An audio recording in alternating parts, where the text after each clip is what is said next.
Alfonso miraba impaciente cómo la señora Hortensia acomodaba el tobillo izquierdo de Roberto.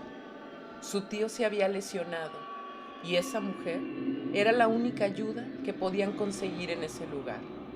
Cada año, en las vacaciones de verano, él y sus tíos viajaban a esa casa apartada, sin vecinos, servicio telefónico ni señal de celular. Solo contaban con agua, luz y la bonita vista de un cerro. El lugar perfecto para descansar. Le repetían continuamente sus tíos, pero Alfonso no pensaba lo mismo, porque para poder llegar a esa casa era necesario recorrer una carretera llena de curvas, dejar el automóvil en un rancho pequeño y caminar casi media hora por una vereda de tierra hacia el cerro. Una vez que Hortensia terminó de atender a Roberto, Alfonso se puso muy nervioso cuando su tía le pidió acompañar a la mujer a su casa. Por supuesto que él conocía muy bien el camino, lo había recorrido muchas veces, pero nunca de noche. Quiso decir que no, pero no lo hizo. Hortensia era una mujer muy mayor y vivía en el rancho, así que tomó una lámpara de mano y salió para acompañarla. Atemorizado, comenzó a caminar con la mujer, cuyo paso era tan lento que solamente lo hacía desesperarse aún más. Él no era valiente. A los 8 años había quedado huérfano y bajo el cuidado de sus tíos fue desarrollando una personalidad tímida, insegura y temerosa. A sus 22 años le temía absolutamente a todo, a la oscuridad, a lo desconocido, a la muerte y en general a cualquier situación que pudiera dañarlo, ya fuera un riesgo real o imaginario.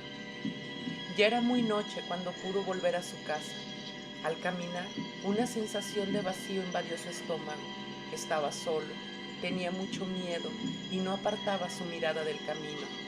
Alfonso odiaba ir a esa casa en la que le era difícil dormir y vivía permanentemente asustado porque estaba convencido de que en ese lugar sucedían cosas raras.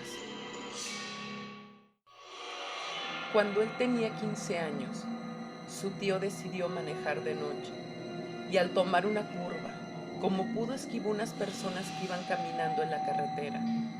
Roberto tocó la bocina del auto, pero ellos no voltearon a verlo.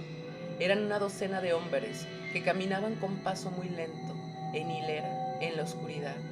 Según los habitantes del rancho eran tipos que en la noche iban al cerro para andar de viciosos. Nadie había conversado con ellos, pero lo suponían porque más de uno había muerto intoxicado. Y ahora estaba ahí, caminando en medio de la oscuridad, rezando para que no le sucediera nada malo, cuando de repente notó algo raro.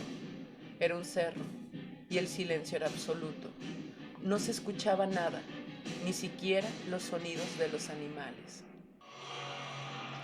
A Alfonso se le erizó la piel y de repente, de unos matorrales salió un tipo que corría desesperado. Por el susto, Alfonso cayó de espaldas a un costado del camino, rodando cuesta abajo. Cuando su cuerpo se detuvo, desorientado y adolorido, se dio cuenta que con la caída se había alejado del camino hacia su casa.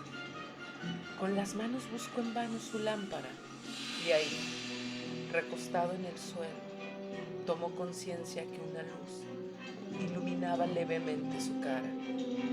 Con los ojos muy abiertos vio una fogata y a su alrededor estaban sentadas varias personas. Eran ellos, los que en el pasado había visto caminar de noche por la carretera. Muerto de miedo, pensó en correr, pero su cuerpo estaba paralizado. No quería que lo vieran, así que se quedó callado y muy quieto, con la firme sensación de estar en el lugar y momento equivocados. Dos de ellos estaban de pie, sujetando al tipo que en su huida había hecho caer a Alfonso.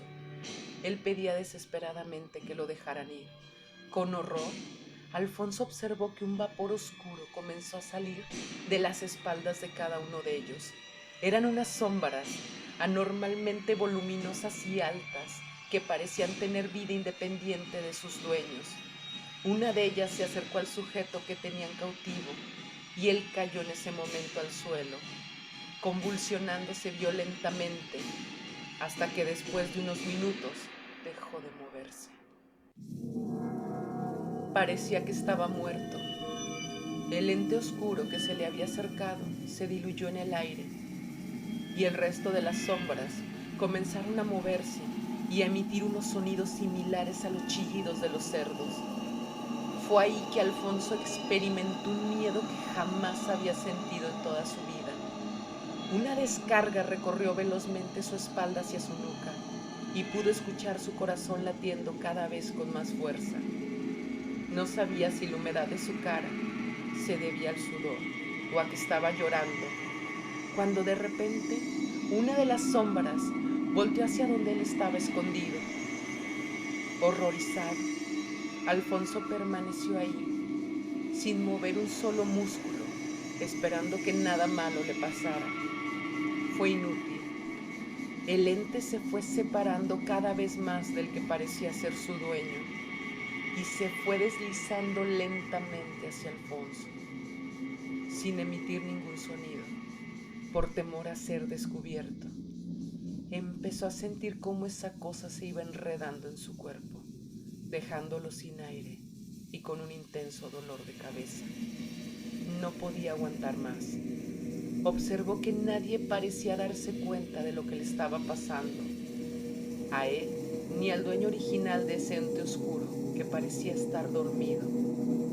Así que como pudo, se fue sigilosamente hasta que llegó al camino y corrió desesperadamente en medio de la oscuridad con dirección a su casa. Al llegar aseguró la puerta. Sus tíos parecían estar dormidos y Alfonso se fue a su habitación. Sus pensamientos lo atormentaban. Ni siquiera sabía definir lo que había visto. No podía dormir y fue en ese momento que, aterrorizado, observó su sombra en la pared, voluminosa y con un ligero movimiento, a pesar de que él permanecía muy quieto. Eso que se le había acercado en el cerro se había quedado con él.